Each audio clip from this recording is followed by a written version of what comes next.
नमस्कार, news 18 update देख रहे हैं आप और मैं हूं आप सबके साथ अनूप। शुरुआत करेंगे खबरों की और सबसे पहले बात मुजफ्फरपुर की, जहां प्रेम प्रसंग में एक युवक की पीट कर हत्या कर दी गई। हालांकि इस मामले में यह भी जानकारी आ रही कि एक आरोपी जो है सुशील पांडे, उसे गिरफ्तार कर लिया गया है और जो अन्य आरोपी हैं उनकी गिरफ्तारी के लिए छापेमारी की जा रही है। प्रेम प्रसंग में युवक की पीट कर हत्या की गई। लड़की के परिजनों पर हत्या करने का आरोप लगा है। तो देखिए, इस मामले में हम दो तस्वीरें भी आपको दिखा रहे हैं। आप देखिए, इन तस्वीरों के जरिए हम आपको बता रहे हैं क्या कुछ हुआ।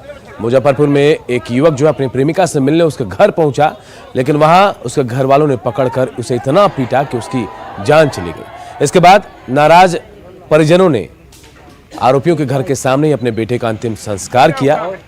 इसके बाद पुलिस भी वहां पहुंची और दोनों तरफ से एफआईआर दर्ज किया गया। बताया जा रहा है कि जिन लोगों ने अंतिम संस्कार किया है उनके खिलाफ भी एफआईआर दर्ज किया गया है। 3 लोगों की गिरफ्तारी हुई है, जबकि जो युवक जिसकी हत्या की गई है, हत्या के आरोपी जो लोग हैं उनमें से एक की गिरफ्तारी कर ली गई है। बाकी लोगों की गिरफ्तारी के लिए छापेमारी की जा रही है।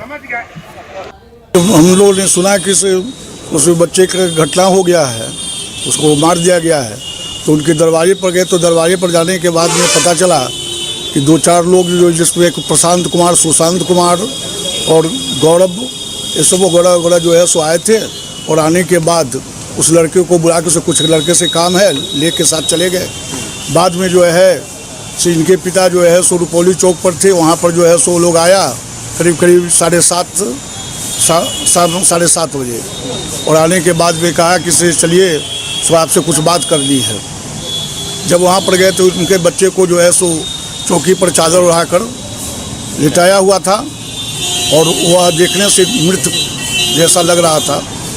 तो वो जो है सो उसके बाद बोले कि उसके कनपट्टी पर पिस्टल, मनीष कुमार के कनपट्टी पर पिस्टल गिरा दिया और कहा कि जैसे जैसे हम बोलते हैं वैसे वैसे बोलो। बोला कि हम तुम्हारे लड़के को जीवित सुपुर्द तुमको कर रहे हैं और तुम्हारा लड़का बदमाशी किया इसलिए कुछ जो है सो मारे हैं। क्या था उससे दिक्कत, क्या था? लव अफेयर्स का मामला था। भिरा के कान में लिखवाए कि मतलब आपके बच्चे को हम सही सलामत सुपुर्द कर दिया, लिखवाए। और मोटरसाइकिल पर हम अपने बच्चे को हम कहें कि अपने हम जाके इलाज करा लेते हैं, दिखा लेते हैं। तो बोले कि ना, हम अपने आप पीछे से आइए और हम जल्दी में लेके चलते हैं और दिखवा देते हैं। और यहाँ हॉस्पिटल में आए तो मरा हुआ पड़ा हुआ था। कौन लोग मारा? वही प्रशांत लोग मारे। अगली खबर सुपौल से, जहां एक चोर की जमकर पिटाई की गई है। बताया जा रहा है कि बहर कुड़वा गांव में लोगों ने एक बकरी चोर को पकड़ा, उसके पास से हथियार भी बरामद हुए। उसकी पहले बांधकर पिटाई की गई। यही नहीं, जब उसे बचाने उस चोर का ससुर वहां पहुंचा और उसके साथ उनका एक दोस्त, उन्हें भी पकड़ा गया, उन्हें भी पीटा गया, उनके भी सर को मुड़ा गया है। हालांकि त्रिवेणीगंज पुलिस ने ग्रामीणों के चंगुल से चोर को छुड़ा लिया है, लेकिन पिटाई का यह वीडियो जो है सोशल मीडिया में वायरल हो रहा है। न्यूज 18 इस वायरल वीडियो की पुष्टि नहीं करता है।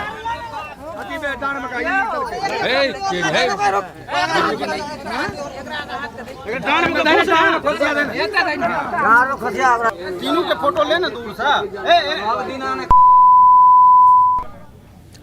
खबर साहेबगंज से, जहां एक्सपायर्ड दवा जो है उन्हें सदर अस्पताल में एक बगल में एक जगह पर जला दिया गया। हालांकि ये नियम ऐसा नहीं है, जिसके बाद ये कहा जा रहा है कि अब इस पर कार्रवाई भी हो सकती है। जी हां, यह खबर साहेबगंज के सदर अस्पताल से जुड़ी हुई है, जहां अस्पताल परिसर में टीकाकरण कक्ष है, उसके बगल में एक्सपायरी दवाओं को जला दिया गया। जबकि एक्सपायरी दवाओं के डिस्पोजल की एक अलग प्रक्रिया होती है।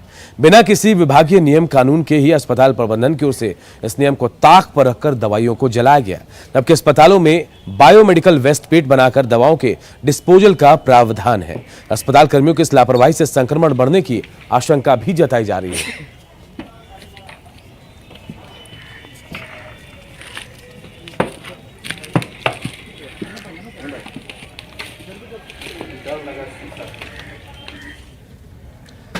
इधर देवघर में पुलिस को बड़ी कामयाबी मिली है। 15 अपराधियों को पुलिस ने गिरफ्तार किया है। हालांकि कहा जा रहा है कि गुप्त सूचना के आधार पर पुलिस ने कार्रवाई की और ये गैंग बनाकर काम कर रहे थे, ऐसा कहा जा रहा है। ये बड़ी कामयाबी देवघर पुलिस को मिली है, जहां से पुलिस ने 15 लोगों को गिरफ्तार किया है। मुख्य बाजार के एक ऑफिस में अपराधी बाबा परिहस्त के गुर्गे बैठकर बातचीत कर रहे थे और अवैध रूप से जमीन पर दाखिल दिलाने के लिए रणनीति बनाई जा रही थी।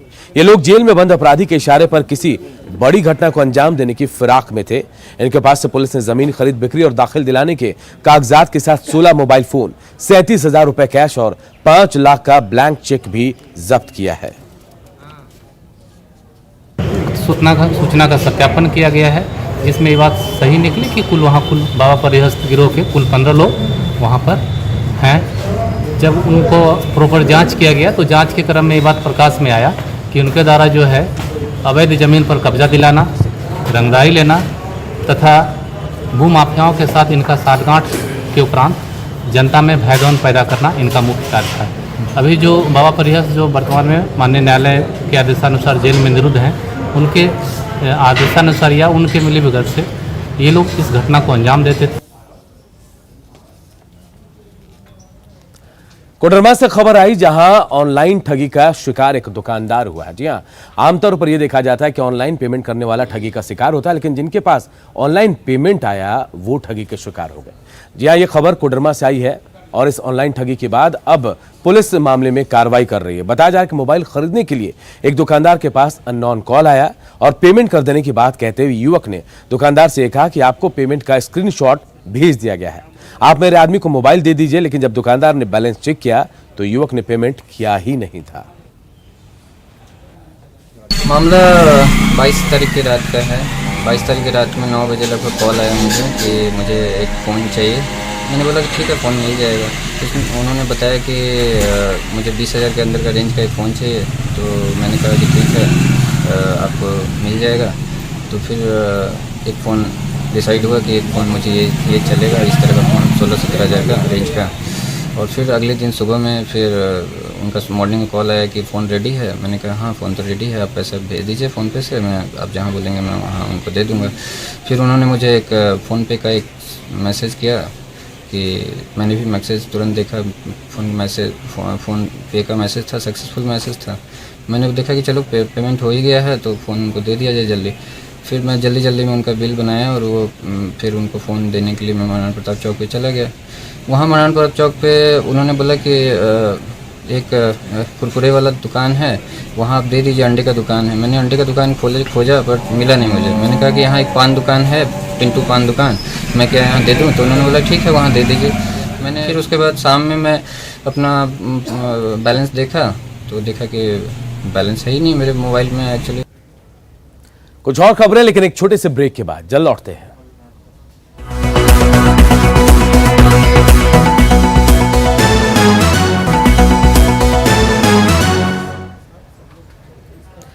क्या कभी आपने ऐसे शख्स को देखा है जो मास्क पहनने के लिए लोगों के पैर भी छूता है? ऐसे ही शख्स हैं अशफाक, जो लोगों से पैर छूकर उन्हें मास्क पहनने की अपील करते हैं और उनकी मदद भी करते हैं। अब नेटवर्क 18 और संजीवनी के साथ जुड़कर वैक्सीनेशन को लेकर जागरूकता भी फैला रहे हैं अशफाक।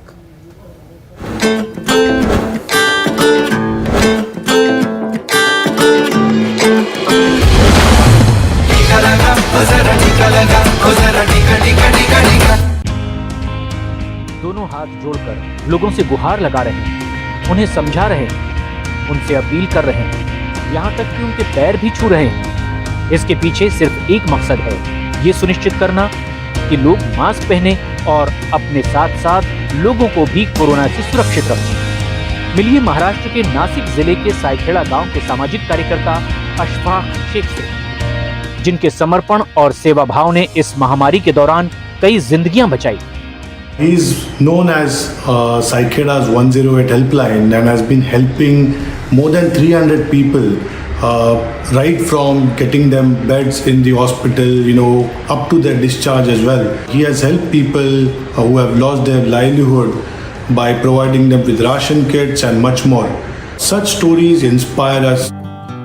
सिर्फ इतना ही नहीं, शेख ने कोरोना से जान गंवाने वाले लोगों का अंतिम संस्कार तक किया। 108 से मेरा स्पीड ज़्यादा था, 108 को रजिस्ट्रेशन करना पड़ता था, मेरे पास कोई रजिस्ट्रेशन नहीं था। मेरा 9273906444 हर जगह मेरा नंबर लोगों के मुँह जावे नहीं आता। नेटवर्क 18 और फेडरल बैंक की मुहिम है संजीवनी खुराक जिंदगी की, और इस मुहिम के जरिए अब शेख जमीनी स्तर पर वैक्सीन को लेकर जागरूकता बढ़ाने में भी जुटे हैं। और उन्होंने भी बताया कि लस लेना कितना जरूरी है। ये धरती माँ के हर सपूत को लस लेना जरूरी हो गया है। तो लस लेने के बाद अपने लिए ढाल तलवार की तरह है, जैसे कि मास्क लगाओ ढाल है। अपना ज़िंदगी जीना है तो मास्क लगाना ज़रूरी है, और जीवन जागना है, लाइफ आगे चलना है तो उसके लिए लस लेना ज़रूरी है। कोरोना को लेकर देश भर में जो डर का माहौल था, वैक्सीनेशन की वजह से इसके अंदर काफ़ी बड़ा सुधार हुआ है। लेकिन फिर भी याद रखो, 2 गज की दूरी और मास्क है ज़रूरी। कैमरामैन हेमंत बागुल के साथ प्रशांत बाग, सायखेड़ा, नासिक।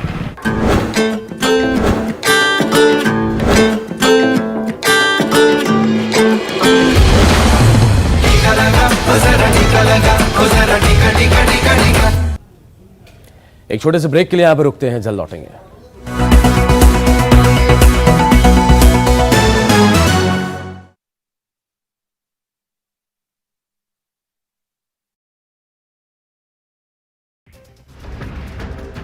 घर में घुसकर हमले का ये वीडियो रोहतास के शिवपुर पंचायत के मुखिया के घर का है, जहां एक साथ कई बदमाश लाठी डंडों के साथ घर में घुस गए। बदमाशों ने फायरिंग और गाड़ियों में तोड़फोड़ की। सीसीटीवी में कैद वीडियो में आप देख सकते हैं कि कैसे ये शख्स डंडों के सहारे तोड़फोड़ मचा रहा है। एक शख्स बाइक को गिरा देता है। फिलहाल इस मामले में एक डॉक्टर समेत 5 लोगों को पुलिस ने गिरफ्तार किया है। पुलिस ने मौके से 14 खोखे भी बरामद किए हैं। और पुलिस के आने से पहले डॉक्टर कमेंद्र वहाँ से थाने को चैलेंज करके आए और आके हमारे घर पे गोलीबारी की। वो तो संजोग अच्छा था कि हम लोग सभी लोग बाल बच गए। हम लोग भाग के छत पे चढ़े, हमारे रेलिंग पे गोली लगा हुआ है। जब हम झांक रहे थे कि कौन है देखने के लिए, तो रेलिंग पे गोली लगा। बताया जाता है कि शिवपुर पंचायत के मुखिया और विक्रमगंज के करुणा हॉस्पिटल के डॉक्टर अमरेंद्र कुमार सिंह के बीच पुरानी रंजिश है। इसी रंजिश में डॉक्टर और उनके समर्थकों ने हमले को अंजाम दिया।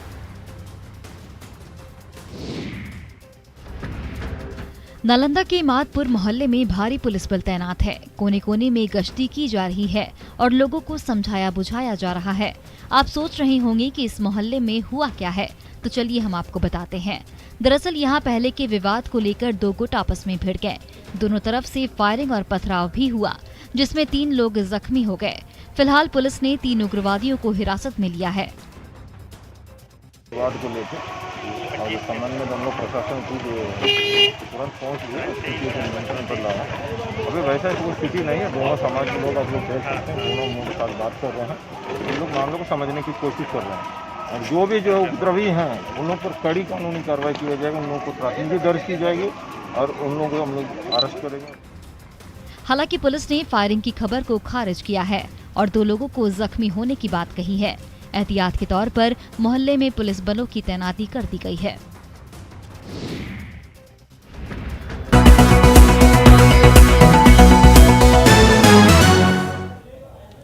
और अब बात सावन के पावन महीने की, जिसकी आज से शुरुआत हो गई है। हालांकि कोरोना काल है, इस दौरान मंदिरों में ताले लगे हैं और श्रद्धालु है निराश हैं, थोड़े मायूस हैं। हम आपको बिहार का बाबा नगरी देवघर बाबा धाम कहे जाने वाले अशोक धाम की तस्वीर दिखाते हैं, लखीसराय की, जहां इस वक्त सन्नाटा पसरा हुआ है।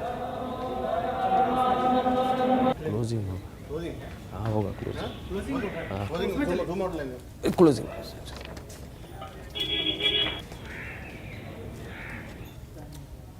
और इस बुलेटिन में इतना ही, लेकिन खबरें लगातार जारी है। देखते रहिए News 18 बिहार झारखंड।